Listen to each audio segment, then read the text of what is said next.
Eccoci qua, buonasera a tutti e grazie di aver affrontato questa giornata purtroppo non bella a Savona per venire fin qui. Siamo qua con Lucetta Scarafia, che è l'autrice di questo libro, Agnus Dei, che tratta ampiamente, diciamo, soprattutto gli ultimi casi più recenti, perché diciamo, la storia della pedofilia in Italia purtroppo è abbastanza, diciamo, si è ripetuta negli ultimi anni piuttosto frequentemente, quindi Lucetta, Anna Foa e Franca Gian Soldati che hanno scritto poi questo libro, prendendo spunto da moltissimo materiale che è sul sito, sul nostro sito, sul sito della Rete L'Abuso, hanno diciamo elaborato un attimino gli ultimi casi in modo di fare un quadro della situazione diciamo attuale, quindi non pregressa, e cercare un po' di spiegare la problematica italiana anche in confronto un po' al resto d'Europa, direi, Sì, al resto del mondo al resto addirittura, del perché il mondo, problema sì. della pedofilia è un problema mondiale. Io però prima di parlare del libro vorrei dirvi che questo libro non sarebbe potuto esistere se non ci fosse stato il grande, costante e serio lavoro che ha fatto Francesco Zanardi in questi più di 10 anni Grazie. di raccolta di fonti. E questo lo devo dire non solo perché è giusto che lo si sappia, e vorrei anche dire che noi abbiamo cercato di restituire in qualche modo a Francesco quello che gli dovevamo, però Francesco è stato saccheggiato in questi anni da giornalisti, trasmissioni televisive, di tutti che hanno preso da lui le notizie, poi se proprio erano buoni facevano una piccola intervista a Francesco come vittima, ma mai senza specificare che avevano preso tutto il materiale da lui, perché così sembravano veri giornalisti investigativi Sì. e appunto non hanno mai riconosciuto quello che dovevano al suo lavoro e alla sua fonte, e questo è una cosa che mi è dispiaciuta sempre moltissimo. Noi abbiamo cercato di dire fin dall'origine, dall'inizio del libro, che noi abbiamo lavorato sulle fonti raccolte da Francesco e che queste fonti permettono di fare un bilancio sugli abusi in Italia, anche se sono certo fonti un po' discontinue, non sono fonti di quelle che si possono mettere in una statistica, tanti qui, tanti là, dell'età o il sesso. Sono delle fonti ovviamente raccolte a seconda del materiale che gli arrivava. Il materiale è un po' eterogeneo, però se si legge attentamente tutto il materiale, che è tantissimo, uno capisce cosa è successo in Italia, qual è la situazione in Italia, e capisce alcuni particolari che a noi, io dico noi perché siamo un gruppo di donne che ha fatto questo lavoro, che è stato un lavoro molto lungo perché il materiale raccolto da Sì. Francesco è tantissimo. Eravamo tutte nonne, 3 nonne abbiamo schedato tutto il materiale.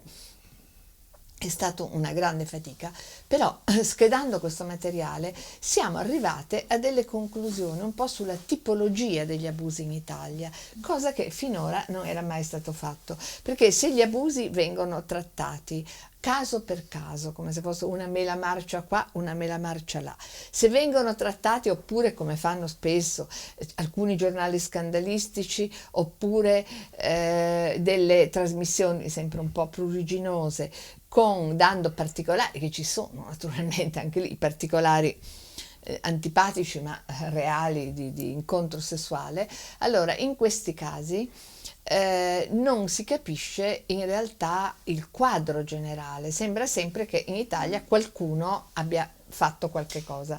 Allora, intanto il numero è altissimo, ma non è solo il numero, la cosa che sorprende di più è la compattezza di questo materiale, cioè vi spiego, la prima osservazione che abbiamo fatto è quella: le vittime si somigliano tutte, sono tutte poveri, ragazzini poveri di ambo i sessi, poveri, più maschi che femmine, ma insomma, poveri che non hanno famiglie capaci di reagire, famiglie che possano protestare, possano andare, abbiano il coraggio di andare intanto a parlare col vescovo, che già quello è un primo passo, però insomma, che richiede un po' di difficoltà sociale, diciamo così. Poi non abbiano una qualche dimestichezza col mondo degli avvocati, cioè in genere i poveri non vogliono rivolgersi agli avvocati, perché gli avvocati chiedono soldi come prima cosa. Ci manca ancora, non solo hanno avuto questa tragedia, ma devono pure dare dei soldi che non hanno.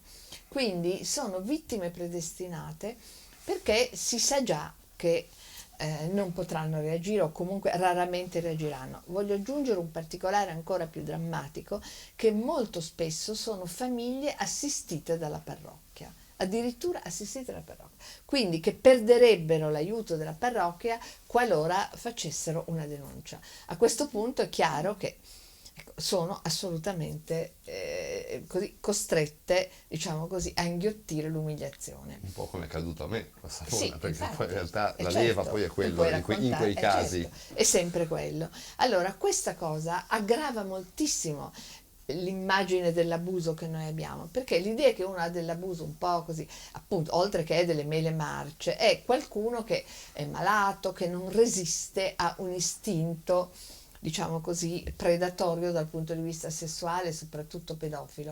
In realtà, se questi hanno riflettuto così bene e hanno scelto le vittime con tanta oculatezza, ragazzini che non possono reagire, con famiglie che non li sostengono, beh, in questi casi si capisce che non era tanto presi da un raptus, ma hanno fatto un bel calcolo, e che tutti fanno un bel calcolo, perché sono tutti così ragazzini. Poi magari c'è qualcuno, come quel ragazzino di Enna, che ha il primo che ha denunciato Rugolo, che ha il padre poliziotto. Allora, il padre poliziotto, una famiglia molto modesta, il padre poliziotto, ecco, si è Aveva già un'altra sentito, ottica. aveva un'altra ottica, è stato capace di andare a parlare col vescovo, è stato poi capace anche di rivolgersi a un avvocato, ma è un caso molto raro quello. A Allora, dimostrarlo anche il fatto che sono altre 3 vittime, ad esempio sì, Enna, no? È che non l'unica hanno, che sì, ha denunciato, diciamo, su sì, 4 vittime, una ha denunciato, ma anche a Savona sì. poi era successa la stessa cosa. Cioè rinuncia De- chi può denunciare, chi ha la forza sociale per denunciare, e questo è il primo punto che è molto molto importante. Il secondo punto che abbiamo capito è che questi sacerdoti non sono pedofili, cioè qualcuno sarà pedofilo, sono semplicemente degli uomini che non vogliono fare la vita di casta e cercano di trovare uno sfogo sessuale con i più deboli. Allora, i più deboli sono sicuramente i ragazzini poveri, perché i ragazzini poveri hanno difficoltà a parlare, nessuno li crede, sono ancora più deboli dei poveri. Io poi dei poveri normali, diciamo adulti, reagiscono ancora di meno. Quindi poi dicono di essere pedofili a un certo punto quando vengono denunciati, i rari casi, devo dire, in cui vengono denunciati, dicono di essere pedofili quando prima dicono che non è vero niente, poi quando sono in qualche modo, da qualche volta, inchiodati dalle testimonianze, allora cominciano a dire, beh, io però sono malato, sono pedofilo. A questo punto invece scattano dalla categoria di colpevole alla categoria di malato. Allora la Chiesa dice, ma se poverino è malato lo curiamo noi, abbiamo delle strutture apposite per curare i pedofili. Lo acchiappano, non vanno in prigione, ma vanno in queste case del clero, dove uno psicologo, anche lui sacerdote, blandamente li ascolta, dopodiché vengono reintrodotti nel servizio sacerdotale, dove molto spesso ripetono la stessa esperienza. Però anche questa cosa, che dire che sono tutti pedofili ammalati, è una cosa un po' superficiale, perché abbiamo visto bene, tra l'altro alcune sono poi ragazzine per di più, che hanno 13 anni, una è rimasta incinta perché il prete aveva capito che non aveva capito bene che già poteva rimanere incinta. Evitano le donne che possono rimanere incinte, quelle che portano dei guai.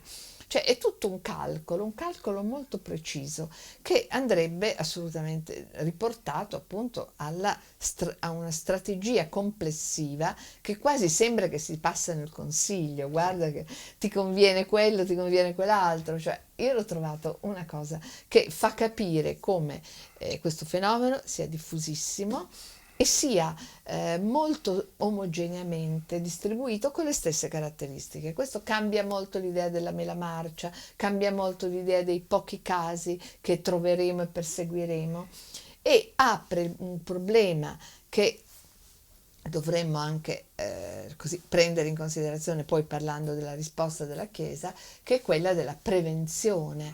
Cioè la Chiesa tende a rispondere a questi scandali che stanno emergendo in Italia, perché in altri paesi, come vedremo, ha risposto in modo diverso, dicendo, ma noi adesso facciamo prevenzione.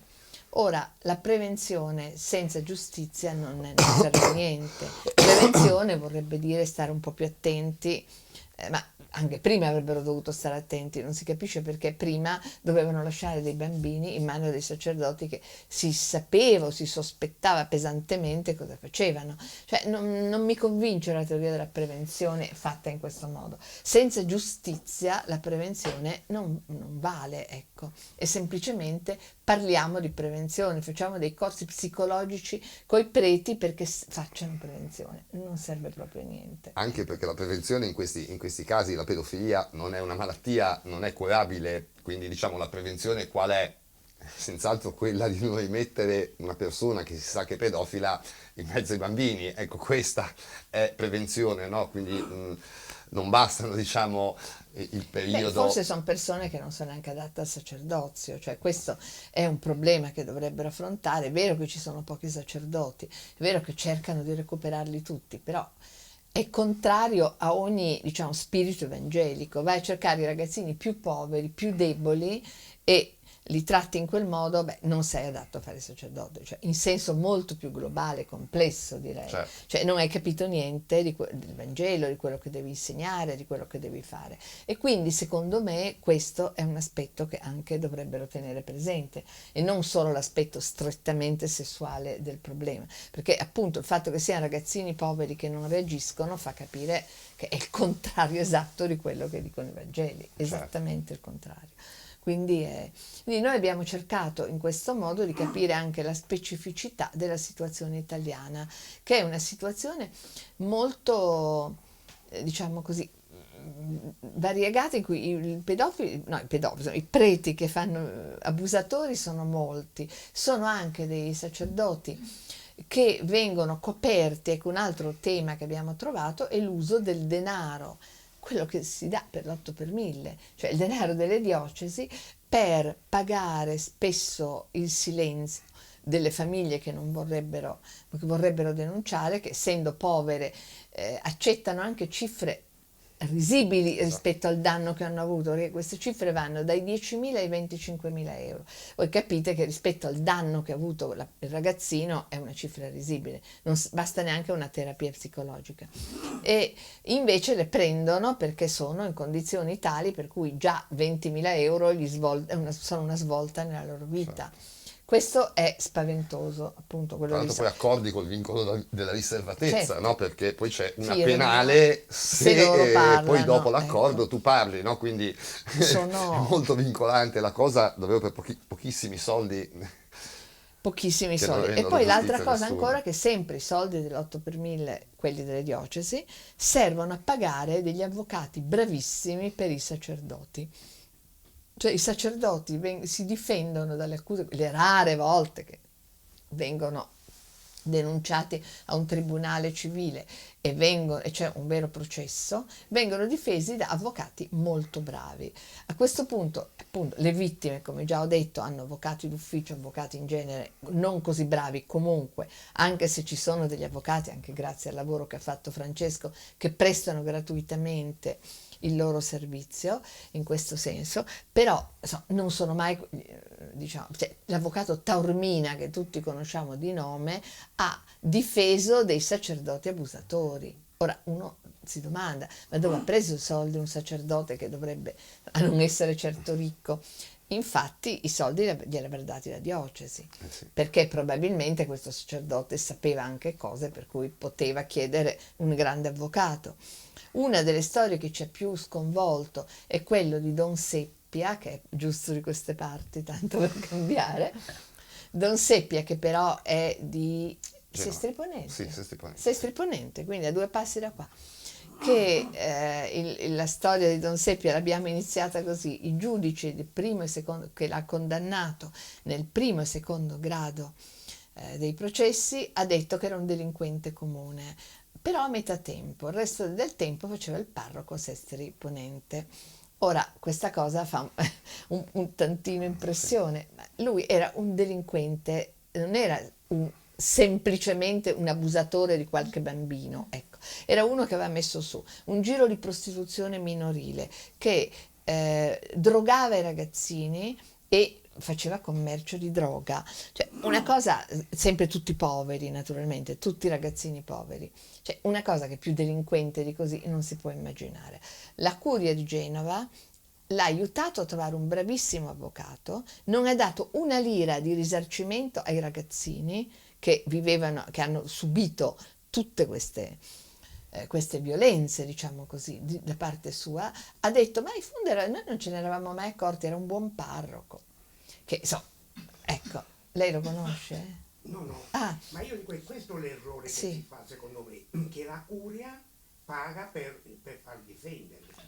Sì, beh, però è così, perché probabilmente uno pensa, scusi, a pensare male, ecco, come diceva Andreotti, si fa peccato, ma è giusto che lui sapesse delle cose per cui era meglio che bisogna che... Allora, lui è stato condannato a 9 anni al primo grado in appello è stato ricondannato anche di più, in Cassazione è stato assolto, perché aveva un avvocato bravissimo che ha detto c'era vizio di forma. Eccetto qualche caso sarà sempre Ecco. così. Allora, vizio di forma è sempre possibile, appunto. Quindi questo fa capire, ecco, cosa c'è dietro a tutto. Allora, queste cose, appunto, i soldi dati agli avvocati, tutto, sono tutte cose che sono anche abbastanza specifiche della situazione italiana, perché io ho guardato, ho letto i rapporti degli altri paesi, sono meno, intanto gli avvocati sono meno, diciamo, noti. Per esempio in Sì. tutta la zona milanese, anche Italia settentrionale,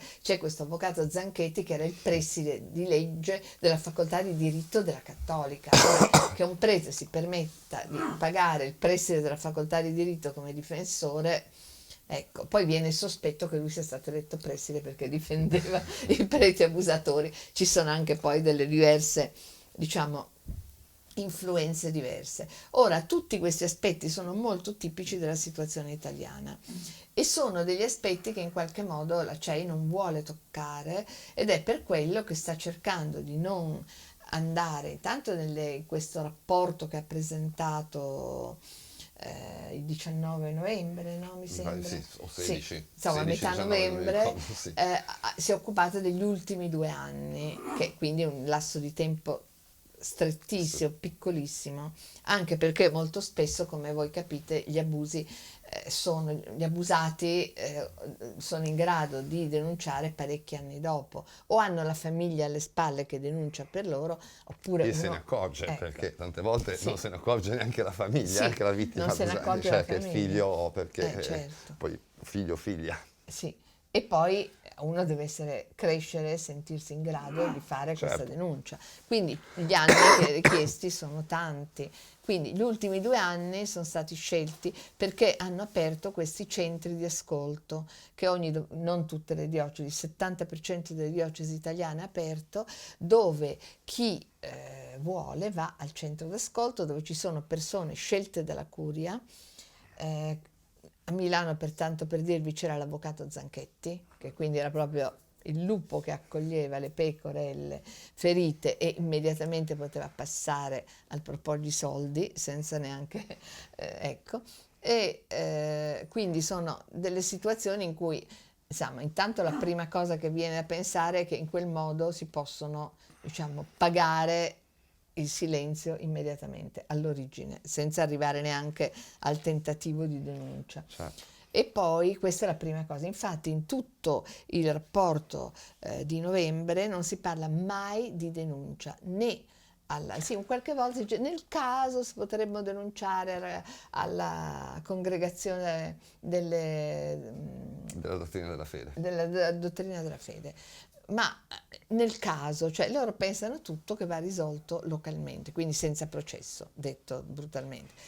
Oltretutto il processo della dottrina della fede, come abbiamo visto in tanti casi, Francesco, è un Sì. processo molto spesso risibile. Comunque non dicono mai, mai, mai di denunciare alla giustizia civile, no, però denuncia non viene mai pronunciata. E non c'è neanche nelle istruzioni che la CEI ha scritto per prevenire gli abusi, però casomai ci fossero gli abusi, dice l'unica volta che si parla di ricorrere alla giustizia civile è quando un prete viene ingiustamente denunciato. ma non quando le vittime cercano giustizia. Ora, La ci giustizia. sono anche dei casi presi ingiustamente, mi immagino, non lo so, e fa bene a ricorrere alla giustizia, Certo. però dovrebbero poter ricorrere tutte le vittime. In genere sono i Ecco. preti che ricorrono alla giustizia contro le vittime, Sì. perché io mi sono preso, Lucetta lo scrive nel libro, in 12 anni circa 70 querele, tutte per diffamazione naturalmente, no? E sono sempre stato assolto, tuttavia è stata, diciamo, una mole di processi anche poi a prepararsi la difesa e spesso sono anche intimidatori, perché io, diciamo, ho un po' di pelo ormai sullo stomaco negli anni per questa cosa qua, ma una vittima che magari è già intimidita per il fatto che si deve esporre anche solo a raccontare a un Sì. avvocato quanto accaduto, eccetera, eccetera, si becca una querela, diciamo, diventa parecchio intimidatorio. L'Italia su questo aspetto ha una mancanza enorme. Se Lucetta diceva agli avvocati, ecco, se voi fate solo, provate a spostare il pensiero fuori dall'Italia, voi vedrete che fuori dall'Italia, in tutti i paesi del mondo, gli avvocati hanno fatto business aiutando le vittime, no? Facendo i processi e difendendo le vittime. Solo in Italia c'è questa particolarità dove gli avvocati hanno fatto business difendendo i preti. Sì. E questo In questa è una America è caratteristica, stata... ragazzi, che va vista, Sì, non può passare sì, è sott'occhio. vero. È importante questo. Negli Stati Uniti soprattutto, perché Negli in Stati Uniti, Francia è un po' diverso, in Francia c'è ancora un aspetto diverso, perché in Francia finora ci sono state poche denunce in sì, Francia e solo adesso è emerso questo continente, diciamo così, degli abusi così importante in Francia. In Spagna, comunque, la cosa che più colpisce in Italia è che manca un'opinione pubblica fatta di laici ma di cattolici anche, perché io sono cattolica e penso che i cattolici devono essere i primi a chiedere giustizia alla Chiesa, come hanno fatto i francesi. I francesi sono i cattolici francesi che hanno chiesto il processo indipendente per individuare gli abusi. Poi adesso può darsi che quella commissione CIASE che ha fatto questa inchiesta indipendente in Francia, può darsi che in qualche cosa abbia sbagliato, che forse il numero degli abusi sia un po' più alto della realtà. È possibile, però intanto l'hanno fatta, intanto il problema è emerso, intanto molte persone hanno potuto parlare e la cosa interessante è stata soprattutto che dopo che i primi hanno denunciato c'è stata un'ondata di denunce successiva, persone che hanno preso il coraggio finalmente di parlare.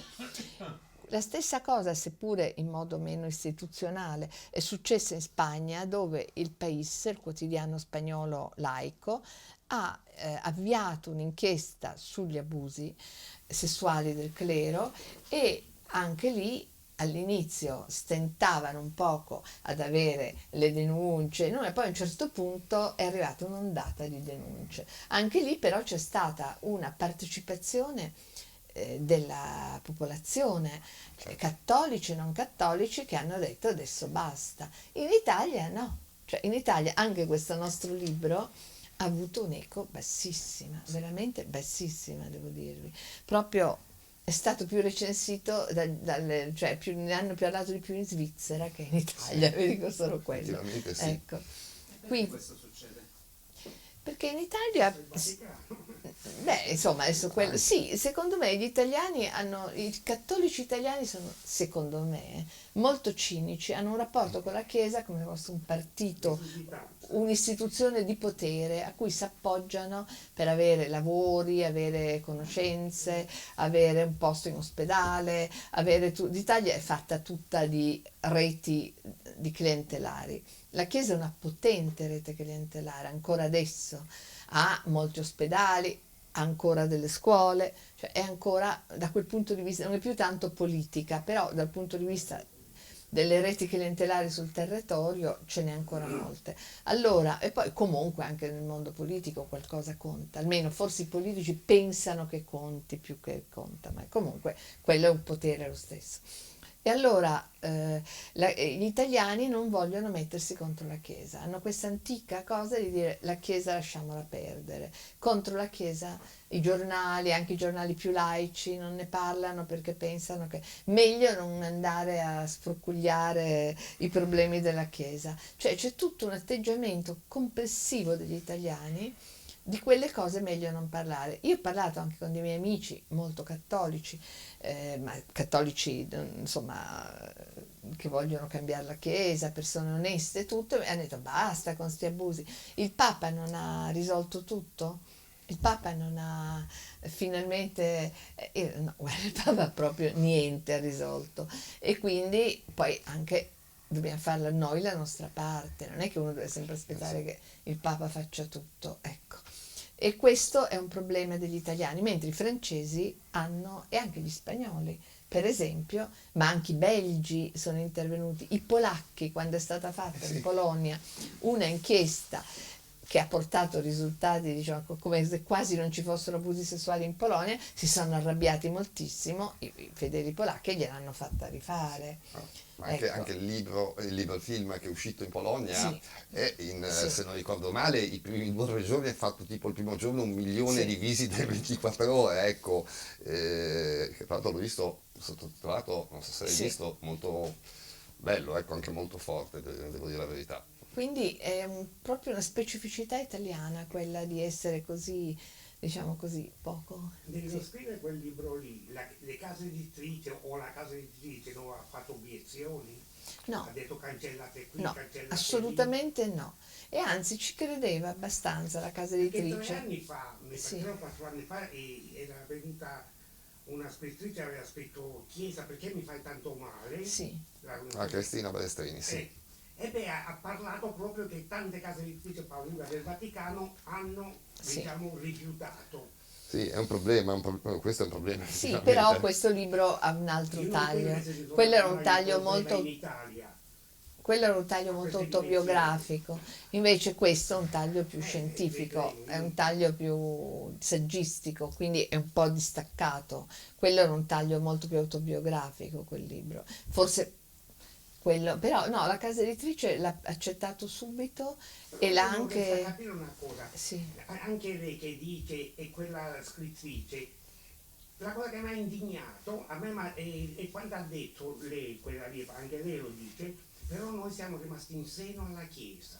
Ma come con tutto quello che succede, il disprezzo per la Chiesa, perché la Chiesa, anche il Papa stesso, io non so se avete sentito il programma della Gruber dopo che c'era lui che parlava della Orlandi, che addirittura, io non c'ero presente, me l'hanno raccontato, non mi ricordo. addirittura della Orlandi Giovanni Paolo II sapeva ed è anche implicato, perché c'è da meravigliarsi, i papi dalla storia del Medioevo è sempre stato, poi lei ha detto il coso della fede, non è altro che la vecchia Inquisizione che c'era. Sì, sì, sì, questo sì. vabbè, quella è un'altra cosa, cioè... No, non è un'altra cosa, No, che se viene giudicato, vabbè. è cambiata, cioè non è l'Inquisizione, cioè, è un'altra cosa. L'Inquisizione erano dei tribunali. No, scusi, io faccio la scusi, io faccio la storica, abbia pazienza, io faccio la storica. Allora le spiego, l'Inquisizione, no, glielo dico perché è così, erano una serie di tribunali che dovevano giudicare le eresie e che erano tribunali che dipendevano dalla Chiesa di Roma, oppure in Spagna c'era un'inquisizione apposta, separata in Spagna, però erano dei tribunali, l'Inquisizione era un'istituzione unica, erano dei tribunali che giudicavano le eresie. Invece Come i il... catari, Com'è? come i catari, quello che è successo in Vabbè, Francia quello sì, e nella vabbè, dopo. quello, esattamente quello. Però giudicavano le eresie, erano giudicate. Adesso stiamo facendo un discorso storico. Questo invece è un ministero della Chiesa che affronta vari problemi che riguardano la fede, la dottrina soprattutto, diciamo, e che ha al suo interno anche il compito di giudicare questi temi, ma non è, anche tra l'altro gli abusi non c'entrano niente con l'eresia, per esempio, non sono certo delle cose di eresia, sono della delinquenza, diciamo così, ma non sono eresia. L'eresia? No, ho detto Gli gli abusi abusatori. apparterrebbero a un settore che si dovrebbe chiamare delinquenza, però siccome sono realizzati dai sacerdoti, i colpevoli sono i sacerdoti, allora ricadono sotto la dottrina della fede che si occupa, diciamo così, di come si comportano i sacerdoti in generale, non solo sugli abusi. E non c'è stata finora una, diciamo, anche adesso in realtà non c'è una giustizia specializzata nel perseguire gli abusi nella Chiesa, non c'è assolutamente, no, non c'è. No, assolutamente C'è no. un settore della dottrina della fede che manda qualcuno a fare un processo e poi c'è una commissione che lo giudica, ma non esiste, è stato richiesto in realtà nel primo delle commissioni che sono state fatte dopo gli scandali americani, irlandesi, così è stata fatta una commissione sugli abusi presieduta da O'Malley, che è il cardinale francescano, che è l'unico che ha fatto qualcosa in realtà, e lui ha detto bisogna istituire adesso un tribunale speciale per gli abusi, una via giuridica apposita, e non gliel'hanno concesso. Quindi è stato rifiutato questa cosa per Tra l'altro anche la CDF è un meccanismo piuttosto non è che funzioni così tanto. Io conosco delle persone dentro la CDF e già anni fa, parlando, mi dissero: guarda caro Francesco, qua la CDF, te lo dico io, non arriva quasi niente, perché i vescovi quando fanno questi pasticci se li gestiscono in casa.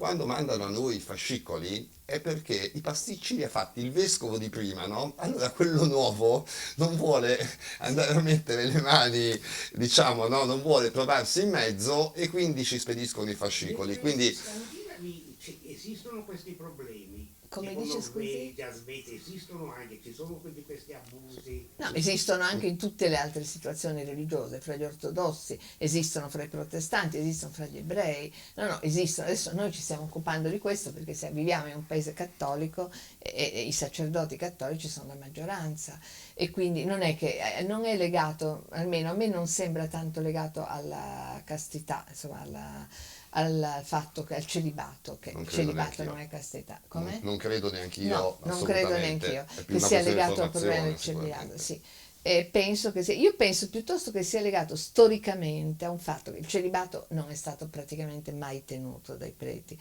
Qualcuno sì, ma la massa dei preti. Però una volta veniva assorbita, diciamo così, la vita sessuale dei preti dalle donne. Cioè le donne stavano zitte e accettavano, le donne povere naturalmente, andavano da una marchesa, ecco, poi c'era magari qualcuno che aveva una liaison con una marchesa, però mediamente io ho visto delle carte delle parrocchie italiane di tutto il passato, tutte le cose, e c'era sempre che i parroci, un po' la perpetua, un po' le mogli, dei contadini quando i contadini andavano a lavorare nei campi, e queste donne accettavano perché magari qualcuna era anche contenta, io non lo so, però dipende come era il prete, però sì, beh, diciamo la verità, però magari era meglio del loro marito, chi lo sa, chi lo sa, Sì, non si può, assolutamente. tutto c'è nella vita, tutto. Una per esempio gli domandavano perché lei andava con questo prete, lei risponde perché mi faceva ridere, io l'ho trovato stupenda come risposta, quindi ecco, quindi però questo i mariti lo sapevano e vabbè, era tollerato, cioè non c'era intanto questa fobia che c'è adesso un poco sessuale, c'era in realtà, diciamo, una tolleranza maggiore, e poi il prete era una potenza in un villaggio, in un paese, ma chi poteva dire di no al prete? Nessuno. Se voi pensate Eh. solo, come diceva Lucetta, fino a pochi anni fa, io quando ero bambino, 52 anni, quindi non tantissimo fa, esistevano le perpetue. Io mi ricordo da Sì, le bambino, perpetue. andavi in qualunque parrocchia, Sì. tutti i parroci. Un conto una persona adulta. Sì, no, certo, certo. No, ma infatti erano adulti e gli altri sono i bambini, sì. Il sacerdote, Certo. è una persona adulta. Però Un sì. bambino, una bambina, una cosa completamente... Beh, era sempre, diciamo, il Me Too direbbe che era sempre una posizione di potere, però quando le donne hanno detto basta, con chi tradisco mio marito lo decido io e non col prete, allora quando le donne hanno detto basta, i preti si sono trovati che non avevano più, diciamo, questa normale possibilità, e allora si sono rivolti ai più fragili, i più deboli, che sono i minori poveri, però Sì. sempre poveri. Com'è? Sì. Sempre poveri. Sì. Io mi ricordo 12 anni fa, non so se ti ricordi, 12 anni fa, quando ho iniziato a occuparmi di pedofilia nel clero, avevano arrestato un prete in Brasile, padre Tarcisio Taddeo Spiringu, qualcosa del genere, e avevano trovato proprio, lo trovate ancora su internet, sul nostro sito ci sono anche i documenti, l'avevano chiamato il diario di padre Tarcisio, e questo padre Tarcisio aveva proprio fatto un vademecum su come adescare il ragazzino, che sia di famiglia povera, possibilmente senza il padre o che senta la mancanza del padre, no? Che viva solo con la madre. Insomma, c'era tutto proprio una specie di manualetto, no? Su come circuirli, come, dove farlo, come farlo, no? Concorsi di chitarra e cose del genere. Ecco, diciamo che purtroppo quello che dice Lucetta è sacrosanto, purtroppo è vero. Le famiglie che vengono colpite generalmente sono le famiglie, diciamo, più povere, o magari a volte anche non povere, ma magari appunto con qualche carenza familiare all'interno, che poi permette, diciamo, al pedofilo di riuscire a cucire un rapporto. Tra l'altro sono bravissimi, io sono stato abusato come tutti sapete, e il prete che abusò di me, prima di cucire rapporti con me, li cucì con i miei genitori, e questo, oggi che faccio questo lavoro, vedo che è un classico. In genere purtroppo i preti che abusano dei bambini sono tutti preti di famiglia, è difficile che siano, no, preti così.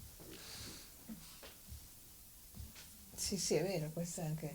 E quindi il bambino si sente anche così legato a dire una cosa del genere a un prete così Sì. rispettato dai suoi genitori, cioè sono tutte reti molto complicate. Però sì. E comunque questo è ancora peggio, come dire, quando dicono i poveri, perché loro sembra quasi che si passano l'idea di dire tu fai un povero perché noi in caso ti possiamo finanziare per pagare un avvocato. Cioè sembra fatta appositamente, allora, una cosa del genere. Ma io penso ancora di sì. peggio. Certo, ma infatti quello che noi abbiamo, lavorando sul suo archivio, la cosa che è emersa è questa, che è molto pesante, ed è una cosa che toglie a questa, diciamo, a questi abusi, diciamo, qualsiasi scusa che viene invece invocata sempre dai sacerdoti, una volta che hanno le spalle al muro, che sono stati presi da un raptus d'amore per quel ragazzino, quella bambina. Quelli che violentano in genere. Ecco, sono sempre presi. invece non è un raptus un corno, perché loro hanno scelto, ecco, a me recentemente è successa una cosa, che un amico sacerdote giovane e molto bello mi ha detto: io quando ho letto il vostro libro ho capito a questo punto, nel seminario di Venegono, che voi sapete, il seminario di Milano, importantissimo, ho capito dei traffici che c'erano con dei miei compagni. Lui era sicuramente più bello dei suoi compagni, però i miei compagni erano tutti poveri e lui invece veniva da una famiglia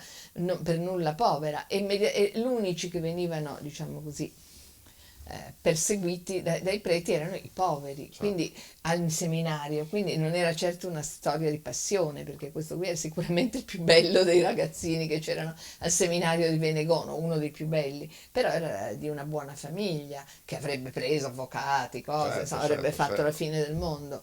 E quindi questo, e lui ha detto: ho capito di colpo tutto, che non aveva capito fino a quel momento, perché non aveva voglia di capire, anche mi ha detto, però ha capito anche perché diceva: a me nessuno mi ha mai fatto niente, io facevo fatica a capire che lo facessero loro. Poi quando ho letto il vostro libro, ho visto i ragazzini poveri, ha detto: già, quelli erano poveri. Cioè, se non altro, il libro è servito a, diciamo, aprire gli occhi su certe situazioni, su certe Ma realtà. non c'è un'associazione che li possa difendere con la bocca, come c'è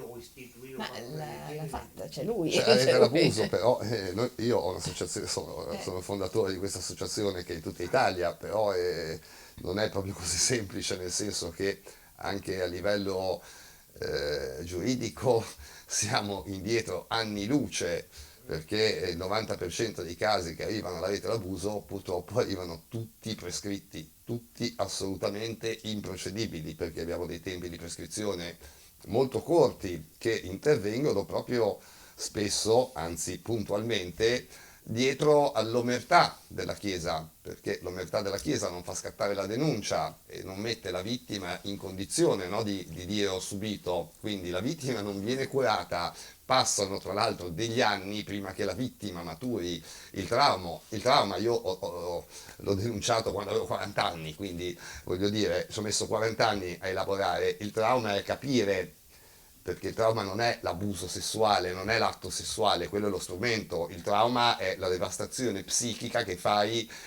nella psiche di un bambino in una sfera così importante come la sfera della sessualità, che colpendo la sfera della sessualità vai a colpire la sfera dell'autostima del ragazzino, dei rapporti sociali, no? Insomma, è davvero devastante. Infatti uno dei grossi problemi è anche proprio questa lunga latenza che c'è tra l'abuso e il momento in cui la vittima realizza, cioè si rende consapevole di aver subito un danno, e solo in quel momento la vittima poi o denuncia o si mette in cura. Ma anch'io a 40 anni cosa vado a rimettere in discussione 40 anni di vita? Cioè, capite? Un conto un ragazzino a 13-15 anni attraverso delle sedute con uno psicologo, un bravo psicologo, recupera, ma a 40 anni non so, rischi più di devastarti di nuovo ancora di più la Beh, vita, tu no? Perché hai- perdi quelle sì. poche sicurezze che magari ti sei creato. Sì, sì.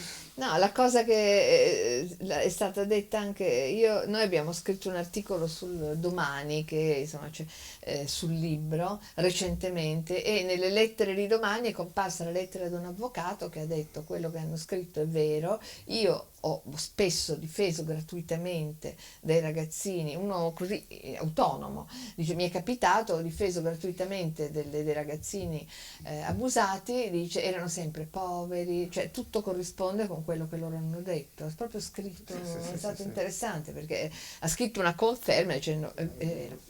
Poi Però diciamo che l'Italia è ancora molto indietro perché stiamo un po' occupandoci adesso, diciamo, come italiani e anche poco di questo problema, no? Mentre gli altri paesi, diciamo, questo è un problema che negli Stati Uniti cosa voleva 20 anni fa. dirci? C'è Prego. un'alzata di mano. No, io premetto che ho apprezzato molto il suo libro, l'ho comprato immediatamente il primo giorno, io sono un suo fan di lei, di suo marito, Proprio quindi tutti. ritaglio tutti gli articoli, ma non li metto nel computer, sono ancora all'antica, per cui li Fascicoli. È stupendo, stupendo quello che ma dice. Ratzinger ci siete subito voi. E c'è una frase quando lei dice dov'era Dio in quel momento, Sì. no? Qui nel libro, che si potrebbe estendere un po' a tantissimi altri casi. Per esempio mi ha sconvolto, come diceva il Signore, la vicenda di Emanuele Orlandi, che non so se c'entri con la pedofilia o no, però è una cosa che mi ha sconvolto. Un piccolo diciamo, come lo Stato del Vaticano, che ha pochissimi abitanti, una ragazza scompare e nessuno dice niente. Poi dopo decine di anni sembra che ci siano, che ci siano delle ossa in un certo luogo e sì, ma no, non sono nessuno, sono ossa di altri, non si sa di chi. Sconvolgente. Però anche tanti altri casi sono sconvolgenti.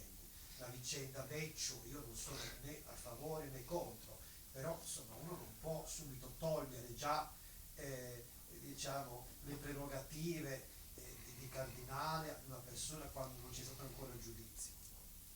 Ecco, ho trovato un libro estremamente equilibrato, e in questo Grazie, non è perché un libro polemico. Io poi conosco molto bene la vicenda dolorosissima di Francesco e le chiedo, c'è speranza? Cioè lei qui qua e là ogni tanto mi sembra che sia su Papa Benedetto sia su Papa Francesco dice che qualcosa hanno tentato di fare. Questi tentativi che hanno fatto sono diciamo delle tra virgolette finzioni oppure sono dei veri tentativi che poi però sono stati bruciati, eliminati, nascosti, travisati, bloccati dalla curia. guardi, no, non sono stati bloccati questa storia, la leggenda che c'è la curia che blocca, lasciamo perdere. Allora, io penso che ha fatto molto di più Papa Benedetto di Papa Francesco. Papa Francesco ha parlato, però non ha fatto niente e anzi ha coperto degli abusi. L'ultimo è questo caso di Rupnik, questo gesuita sloveno che è amico del Papa e che è stato addirittura scomunicato, però perché l'ate sentenze è stato scomunicato perché aveva assolto la persona, lui in confessione, la persona che aveva abusato, cioè quindi ha fatto una cosa veramente che comporta l'immediata scomunica. Invece ha continuato a fare il prete ovunque, è diventato un prete, anzi famosissimo, è un artista bravo, ma è anche considerato un padre spirituale, dirige per esempio molti esercizi spirituali, scrive, fa prediche, ecco, l'idea che lui vada a fare le prediche fa un po' orrore. Però hanno lasciato intanto che le denunce cadessero in prescrizione, quindi già lì c'è tutta questa situazione ambigua sempre della prescrizione che non viene mai allungata nei tempi che invece sarebbero necessari. Andrebbe tolta sì, completamente. Tolta, perché non si può accettare quello. Quindi poi il Papa Benedetto ha fatto due cose fondamentali. Intanto, prima di diventare Papa, durante la Via Crucis che lui aveva commentato, ha detto quella frase: c'è molta sporcizia nella Chiesa, che nessuno altro Papa ha detto, se permettete. Poi adesso anche ultimamente, quando uno pensa che ormai sia così vecchio che non fa più niente, invece ha fatto un'azione fondamentale.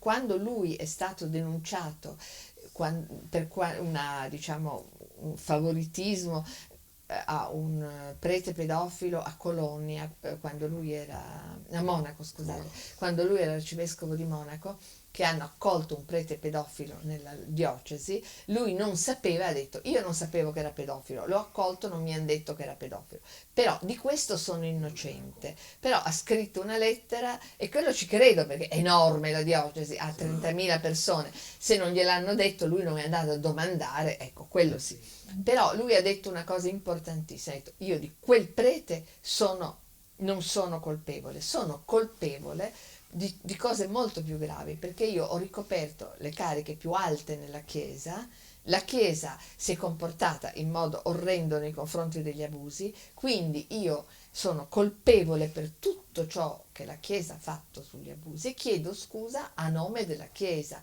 Cioè è la prima volta che un'altissima gerarchia vaticana ha detto: siamo colpevoli tutti, non ha detto sono pochi casi, quelli li fermeremo, come fanno loro, no? Adesso facciamo la prevenzione. Ha detto le parole: siamo tutti colpevoli. Io ho coperto delle cariche e sono colpevole molto di più di quel sacerdote di Monaco, di cui effettivamente non sapevo niente. Sono colpevole di tutto. Sul Corriere c'è un articolo bellissimo che dice che questo Papa così considerato tradizionalista in realtà ha fatto le due cose più rivoluzionarie. Le dimissioni. Uno si è dimesso e l'altro ha detto di essere disponibile ad essere giudicato. Sì. Prima No, questa cosa qua. Infatti lui è stato veramente ha provato a farsi carico degli abusi e li ha combattuti. Sappiamo anche che ha denunciato immediatamente il fondatore dei Legionari di Cristo. Guardate che nella Chiesa un movimento enorme, ricchissimo, che aveva preti continuamente in crescita. Lui ha avuto una cosa che il fondatore, naturalmente è normale nella mentalità del clero tenere nascosto che il fondatore è un abusatore. Lui invece, appena è diventato Papa, ha tirato fuori: è un abusatore, deve dare le dimissioni da tutto, e l'ha denunciato pubblicamente. Queste sono cose che contano, le uniche cose che contano. Però io penso che noi non possiamo aspettare che venga il Papa buono. Ecco, io sono contraria a questo atteggiamento che hanno molti cattolici di dire: verrà un Papa buono che perseguirà gli abusi, un Papa buono che darà il posto che meritano le donne. No, io penso che dobbiamo noi cattolici fare pressione perché vengano tolta la prescrizione, che vengano riconosciuti gli abusi, che in Italia la smettano di fare queste cose orrende che fanno, fingendo che non ci sono gli abusi.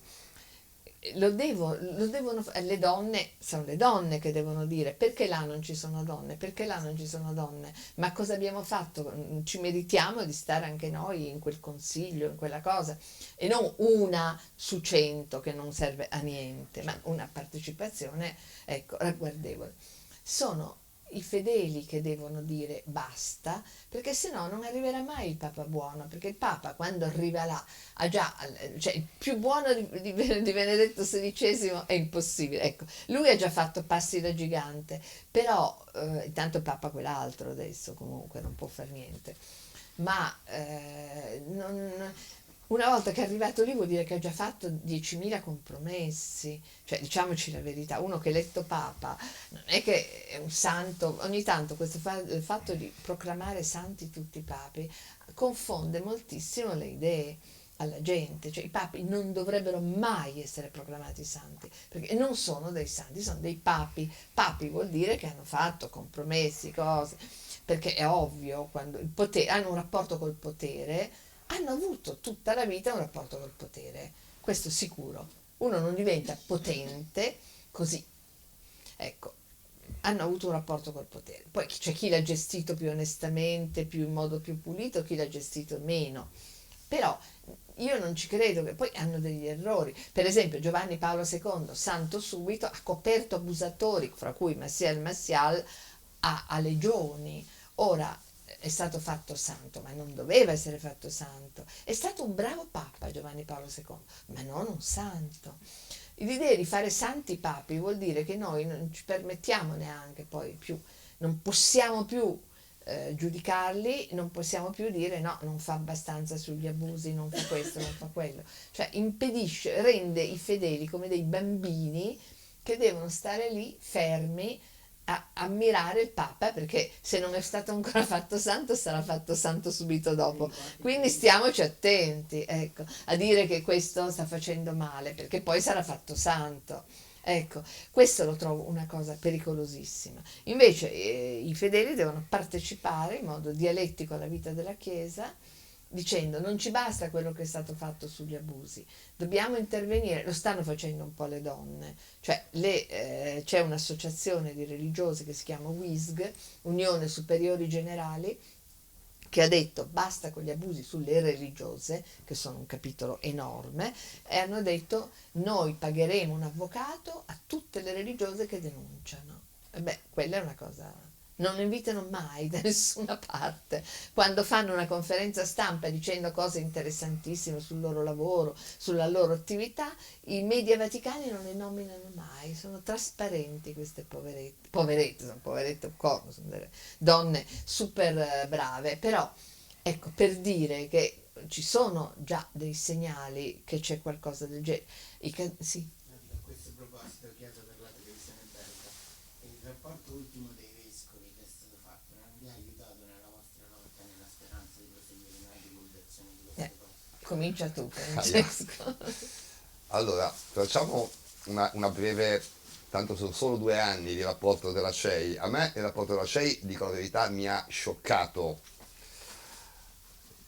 Prima che per i dati, mi ha scioccato proprio perché mi chiedo come sia possibile che in Italia la CEI sia riuscita sostanzialmente a fare un processo a se stessa, poi assolvendosi, no? Perché nel fatto sì, hanno fatto dei numeri anche notevoli, perché se andiamo a vedere, allora la commissione Ciase di cui parlava Lucetta ha preso come focus un periodo temporale di 70 anni, nel quale, tolti i laici, sono risultati pedofili 3.000 preti francesi. Ora se dividi 3.000 per 70 fa 44 periodico e qualcosa.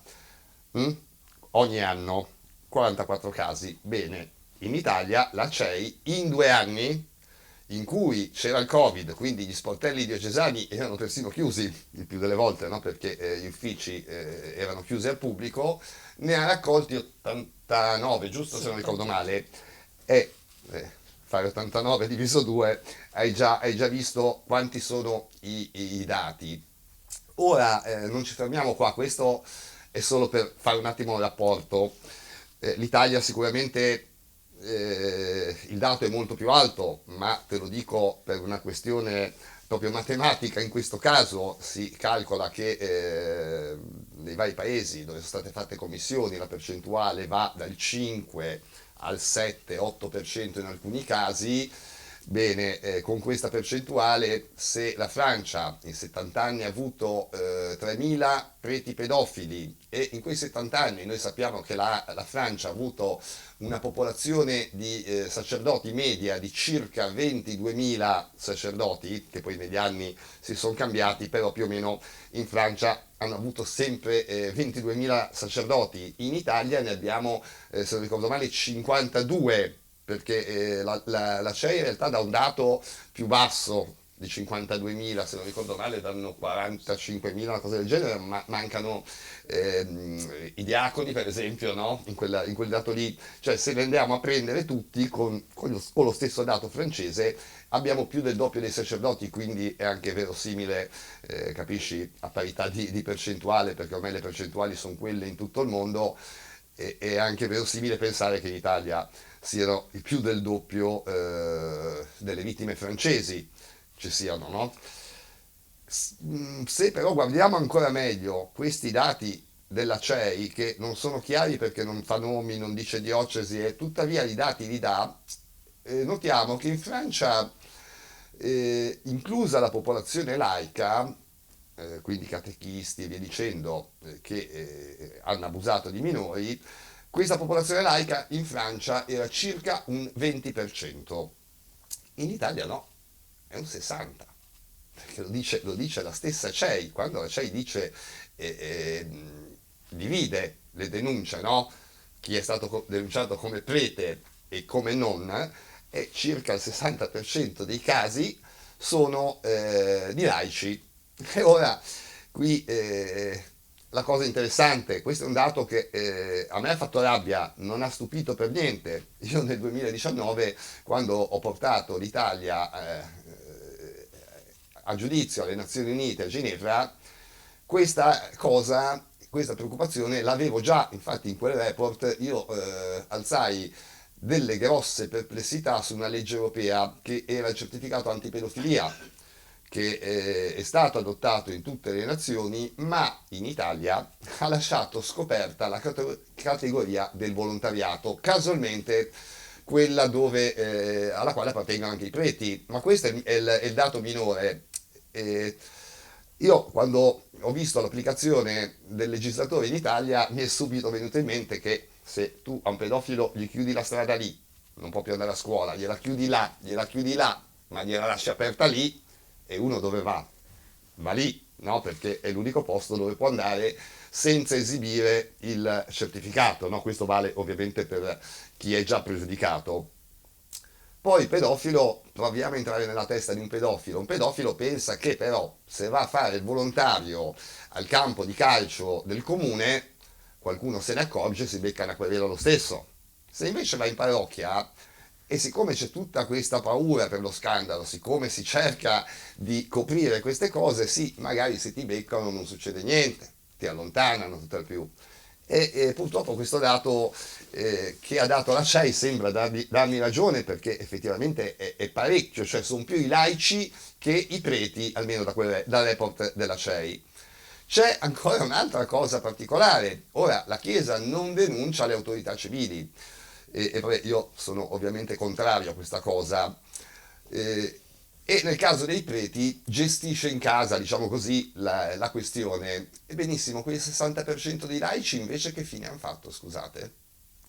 Perché non sono stati lo stesso denunciati alla pedofilia, scusate, alla polizia, e probabilmente sono stati allontanati dalla parrocchia e quindi rimessi in circolo. Quindi, cioè, tu hai rimesso in circolo un po' di persone che sai sono essere pedofile. E questo è un grosso problema in Italia, no? Quindi questo io, quando la CEI parla di prevenzione, mi cadono quei pochi capelli che mi sono rimasti, perché questa non è prevenzione. La prevenzione, purtroppo, come dicevo prima, la pedofilia non è una malattia, non si guarisce. Ora sembrerà crudele quello che io dico, ma se voi andate sul sito dell'FBI, voi troverete l'elenco, nome, cognome, foto e indirizzo di tutti i predatori sessuali. Perché questo? Non per offendere nessuno, ma purtroppo sono persone, e questo lo dice la scienza medica, che non hanno la capacità di controllarsi, no? Non gli puoi dire tieniti. Purtroppo abusano, è inutile, gli metti lì un ragazzino, una donna o quello che sia, questi abusano. E quindi qual è l'unico metodo, diciamo, per tutelare poi la popolazione? È proprio segnalarli nome e cognome, tant'è che negli Stati Uniti se un predatore sessuale si sposta per dire da Savona va ad Albisola, nel quartiere dove andrà a abitare ad Albisola si trova la sua foto sugli alberi, sui cartocci del latte e via dicendo. Ci sono queste forme di pubblicità, ma non per offendere questa persona, è perché questa persona, non potendosi tenere lui, qual è l'unica soluzione, a meno che non la rinchiudi a vita in un carcere? È dire a te, no?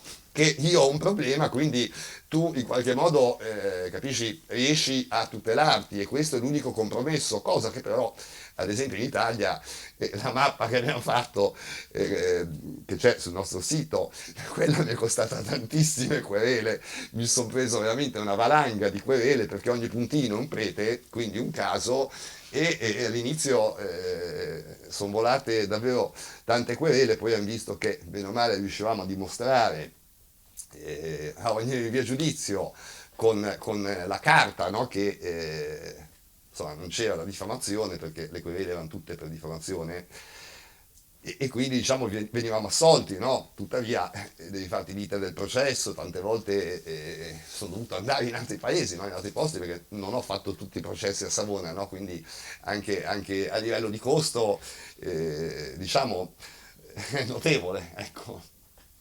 Certamente. Sì. Comunque, ecco, anch'io vorrei dire che questo documento della CEI appunto non dà assolutamente certezza che verrà affrontato il problema degli abusi sessuali. È un documento che parla come al solito molto di prevenzione, parla di persone, le persone che accolgono i centri d'ascolto sono tutti psicologi, pedagogisti, cioè come se le vittime venissero immediatamente inserite in un contesto, diciamo così, terapeutico, ma non un contesto di giustizia e di verità. Cioè, mi sembra che offrono un modo per affrontare la cosa dal punto di vista forse terapeutico, ma è un modo anche per tacitarli e impedire che venga fatta giustizia e verità.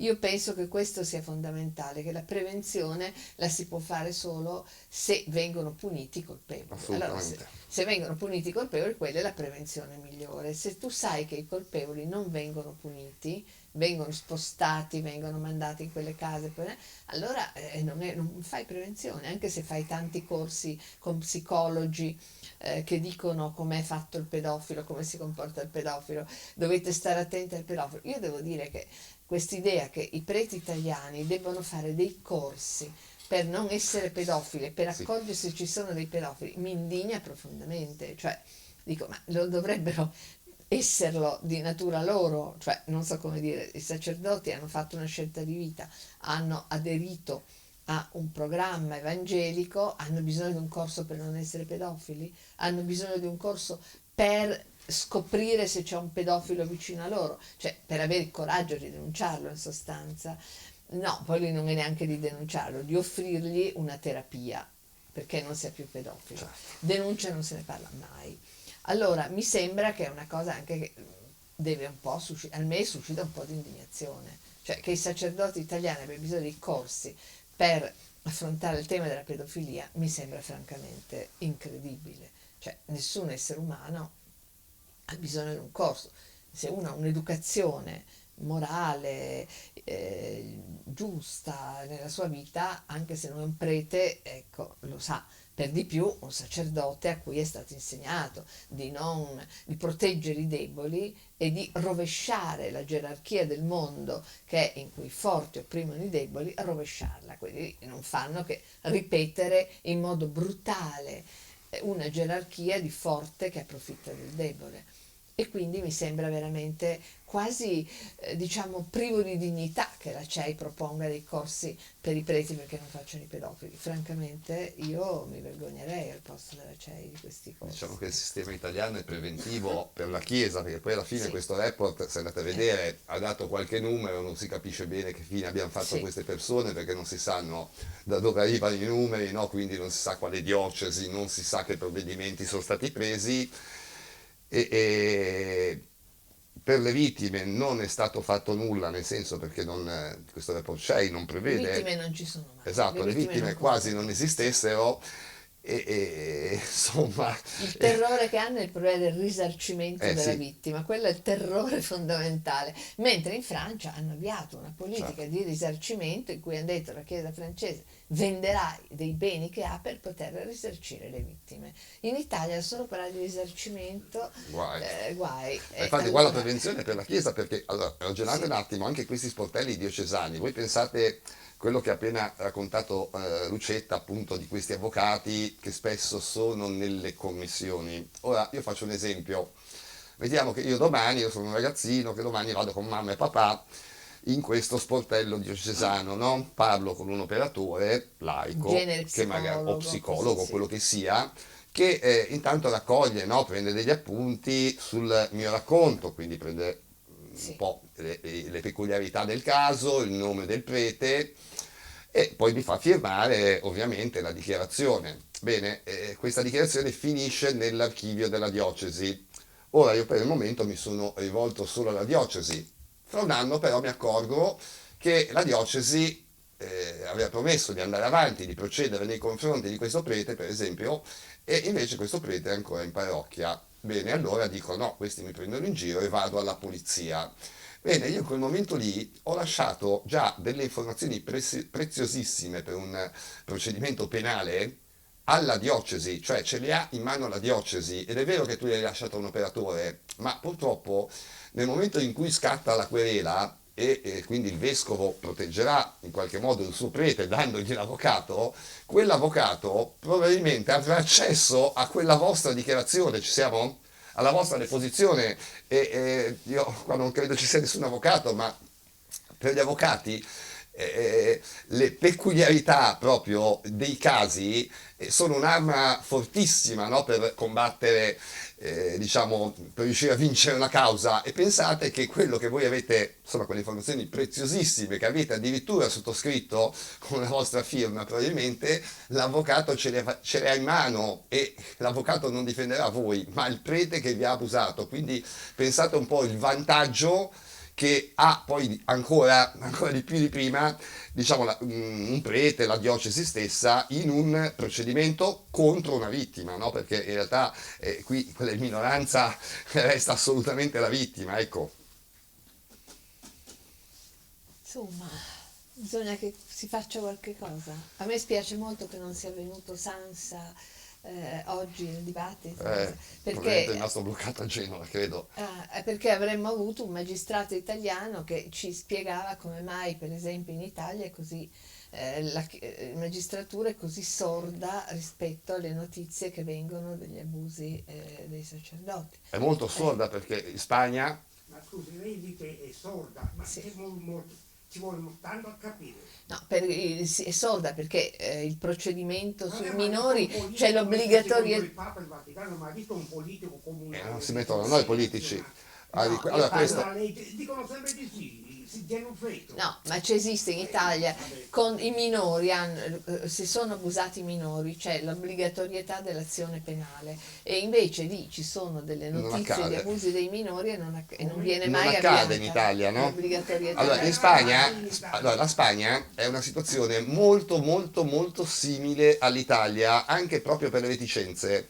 Tanto che, come in Italia, anche in Spagna il mondo della politica non si voleva occupare della pedofilia, come sta succedendo qua. Però gli organi Lei non sa cosa è successo nel concilio di Nicea del 324?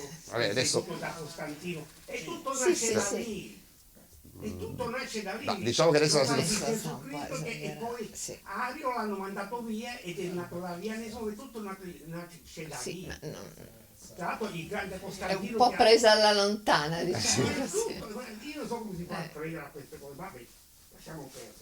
No, comunque, le dicevo, in Spagna la magistratura, che ha un'autonomia in tutte le democrazie, no, come l'ha in Italia, autonomamente, proprio appunto a titolo preventivo, siccome il paese aveva pubblicato 150 casi, ha acquisito quei casi e ha avviato un'indagine interna, no, a livello di magistratura. La Procura Sì. Generale della Repubblica ha chiesto alle varie procure spagnole di mandare i documenti sugli abusi, quelli che c'erano nelle procure, sugli abusi avvenuti in Spagna.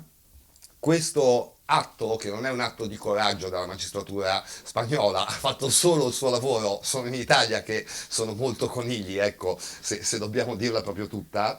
Ha poi di conseguenza messo in moto anche il mondo della politica, perché una magistratura che apre un fascicolo, bene o male, o in positivo o in negativo, ha trascinato dentro anche quella politica che di fatto non voleva mettersi, no, contro il Papa, sostanzialmente. Ecco, qui in Italia io non so quanto durerà questa situazione, purtroppo temo tanto. Qui è importante che, come diceva Lucetta, inizino intanto i cattolici, come lei sta facendo da tanti anni, a denunciare queste cose e pretendere una pulizia, anche perché chi sta in silenzio e purtroppo magari non abusa, ma 20 anni fa non si sapevano queste cose, no? Esistevano, ma magari si sapevano di meno. Oggi si è complici, ragazzi, perché oggi lasciare lì ancora un anno vuol dire che tu intanto devi contare le vittime che in quest'anno si producono, perché lasciando la situazione così non è che puoi sperare che non se ne producono.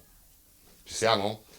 Il problema in Italia, ripeto, io sono anni che lotto, purtroppo i passi in Italia non facciamo passi avanti assolutamente. Io ho avuto, mi sono messo a ridere guardando il collega francese François Devaux, che è una vittima come me, che è stato un po', diciamo, l'artefice, no, della situazione delle vittime, il rappresentante delle vittime francesi, e mi sono messo a ridere una sera perché lo ascoltavo e lui minacciava la CEF, che è la conferenza episcopale francese, dicendo se non andate avanti andiamo al governo. Io in quel momento lì sono scoppiato a ridere, no? Perché ho detto noi in Italia dove andiamo?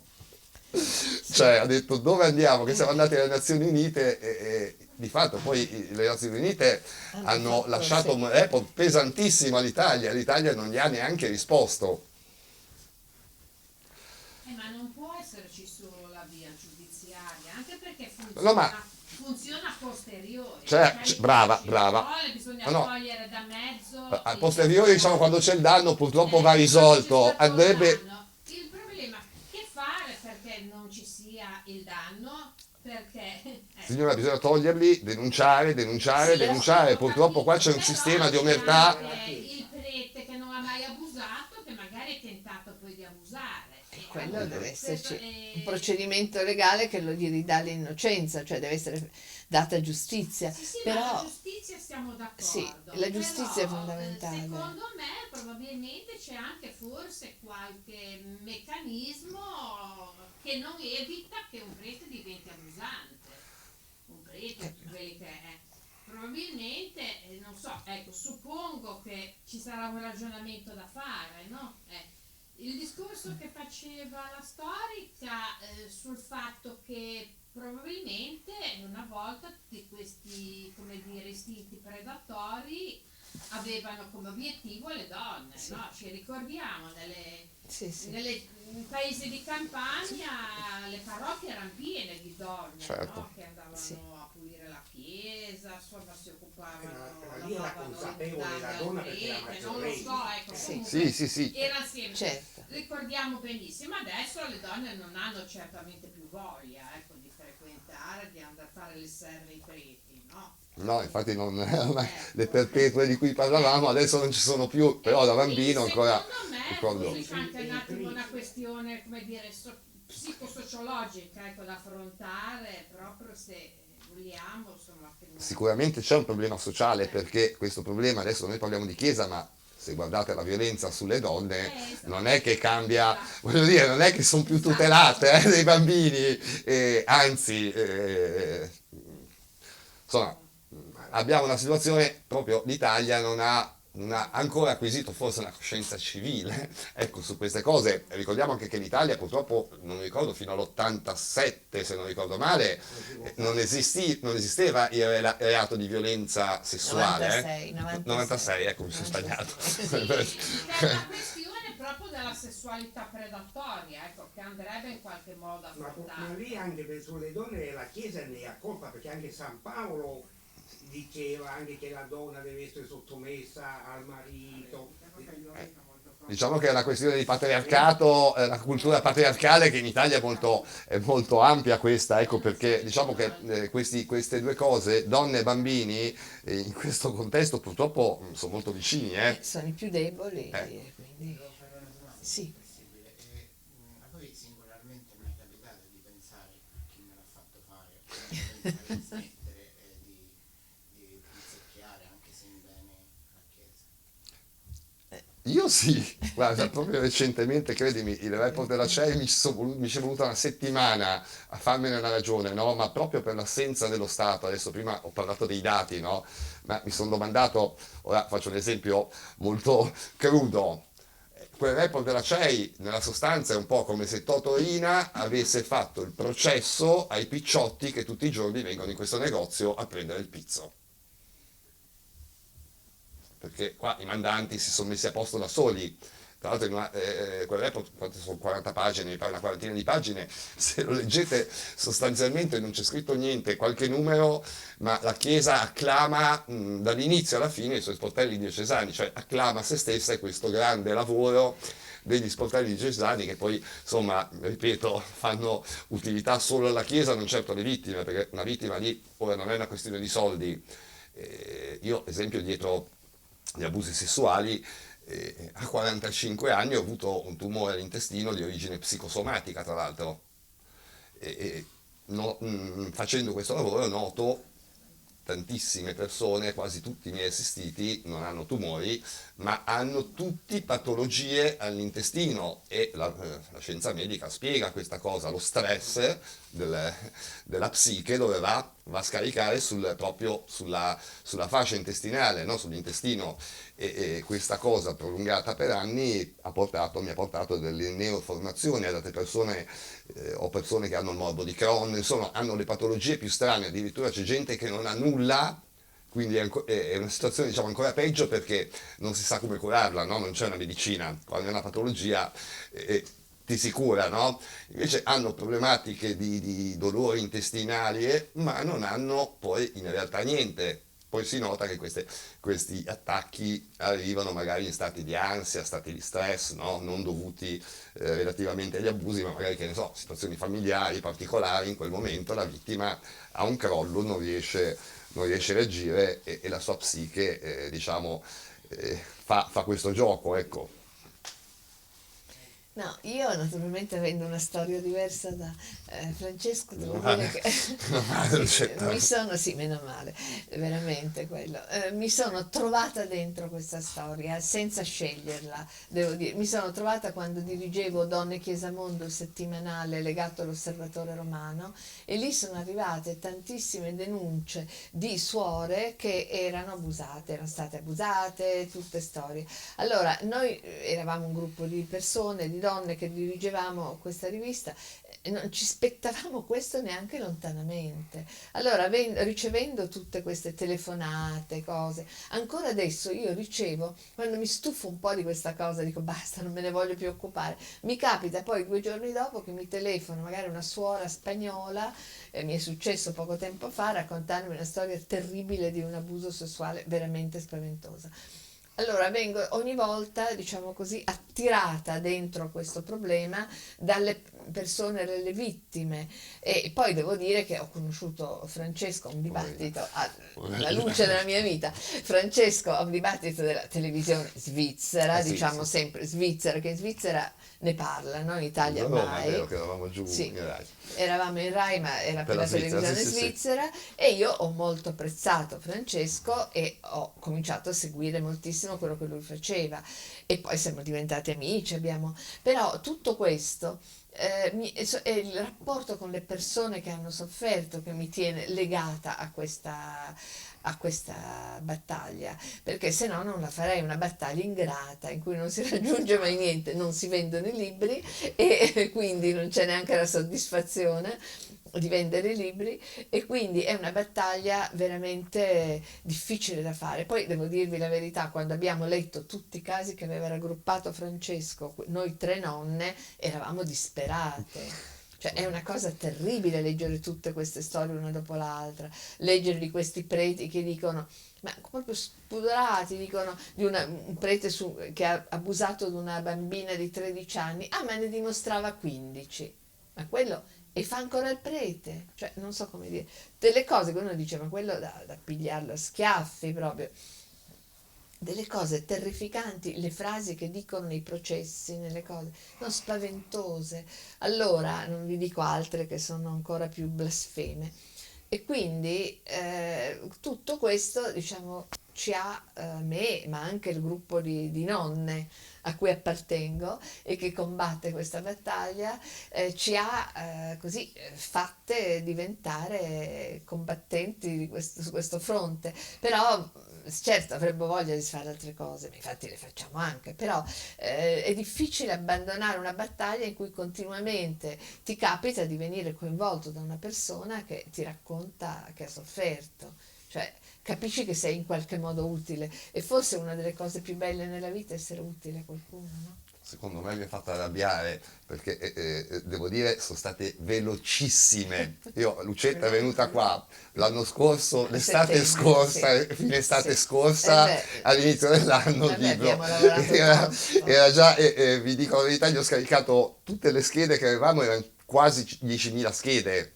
Io non so cosa avete letto, ma poveracce, erano veramente... Le abbiamo passate tutte, le Sì. abbiamo passate tutte. E poi le abbiamo messo da parte i casi più interessanti, abbiamo fatto un'analisi di tutte le cose, abbiamo lavorato Sì, ma tosto, lo ammetto ecco. perché ragazzi... Però è rimasto sempre dentro la Chiesa ed è cattolica lei. Sì, ma che male c'è? Io sono la Chiesa, essere cattolici non vuol dire che uno deve credere fermamente nei preti. Io purtroppo so che è quello che è la Chiesa e lo vedo con grandissimo dolore perché vorrei che la Chiesa fosse un'altra cosa. Però essere La cattolici, Chiesa è quella, è da secoli per secoli più o meno sempre quella. vabbè, e gli esseri umani. Io credo che esista il peccato originale, e quindi se esiste il peccato originale non ho mai avuto eccessiva fiducia né nei preti né nel Papa.